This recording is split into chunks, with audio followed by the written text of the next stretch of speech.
যে অ্যাক্সিডেন্টটা হয়েছিল সেই অ্যাক্সিডেন্টে ফিরে আসবো বলে তো ভেবে পাইনি।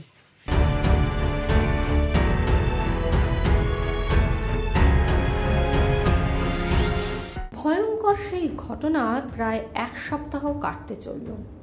সোমবার রাঙাপাড়ির কাছে ভয়াবহ দুর্ঘটনার মুখোমুখি হয় কাঞ্চনজঙ্ঘা এক্সপ্রেস। শিয়ালদামুখী কাঞ্চনজঙ্ঘায় ধাক্কা মারে একটি মালগাড়ি। ভয়াবহ এই দুর্ঘটনায় মৃত্যু হয় 11 জনের, আহত বহু। সেই আহতদের মধ্যেই একজন হলেন ধনিয়াখালীর বাসিন্দা তন্ময় ঘোষ। শরীরের সঙ্গে সঙ্গে মনেও বড় ক্ষত তৈরি হয়েছে তন্ময়ের। মৃত্যুকে বড় কাছ থেকে দেখেছেন তিনি। সেই অভিজ্ঞতা ভাগ করে নিলেন এই সময় ডিজিটালের সঙ্গে।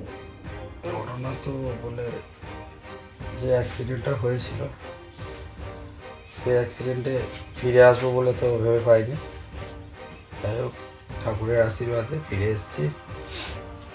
তবে এখনো পর্যন্ত আতঙ্কটা এখনো মনের মধ্যে রয়ে গেছে। আতঙ্কটা আর কি যখন হয়েছে তখন কি কি মনে হলো, মানে কি জোর ধাক্কা একটা বিরাট একটা শব্দ হয়, আওয়াজ হয়, তারপরে চোখের সামনে ক্যামেরা যেমন পাল্টি হয় এদিক ওদিক, ঘোরামি হয়েছিল। তারপর থেকে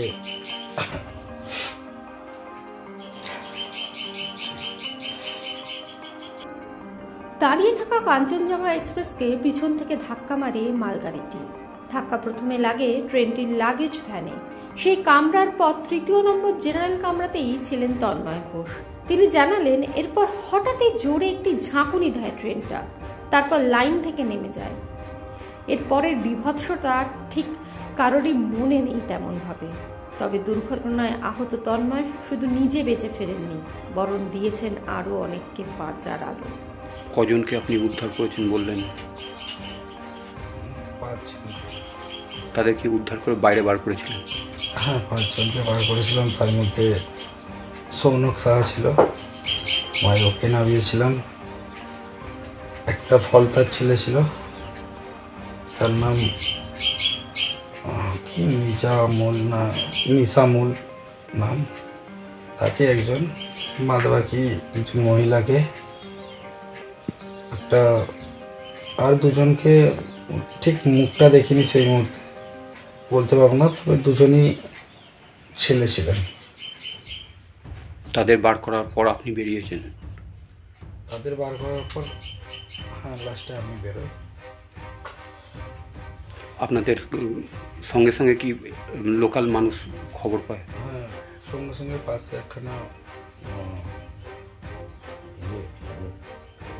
মসজিদ ছিল, মসজিদে নামাজ পড়ছিল, তারা সঙ্গে সঙ্গে ছুটে এসে ওই জায়গা থেকে আমাদের উদ্ধার করে, আমাদেরকে অ্যাম্বুলেন্সে করে নিয়ে হসপিটালে পৌঁছায়।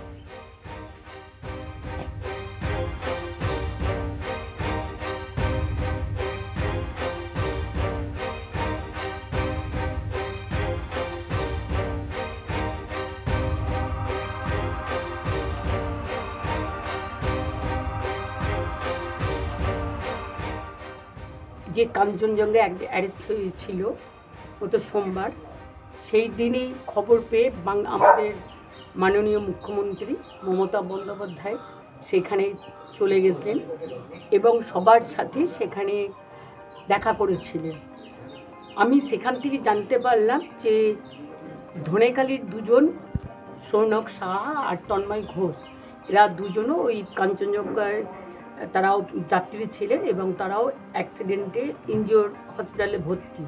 তাদের সাথেও দিদি অর্থাৎ মমতা বন্দ্যোপাধ্যায়ের কথা বলে ফোন নাম্বার নিয়ে আমাকে জানায় যে এদের সাথে কন্ট্যাক্ট কর। আমি সঙ্গে সঙ্গে তারপরে এদের বাড়িতে এসেছিলাম এবং ফোনে তন্ময় এমন সৌনকের সাথে সেদিন থেকে আমার কন্ট্যাক্ট ছিল এবং এখানে আমাদের প্রশাসনের ডিএম ম্যাডাম এবং বিডিও সাহেব থেকে শুরু করে সবাই উদ্যোগ নিয়ে আমাদের ধনেখালি থেকেই বিডিও সাহেব গাড়ি পাঠিয়ে গতকাল রাত্রে তাদেরকে রিলিজ করে আজকে তারা 11টার সময় তারা বাড়ি এসছে। তাই তাদের সাথে দেখা করার জন্য আমি এসেছিলাম। এই সময় ডিজিটাল।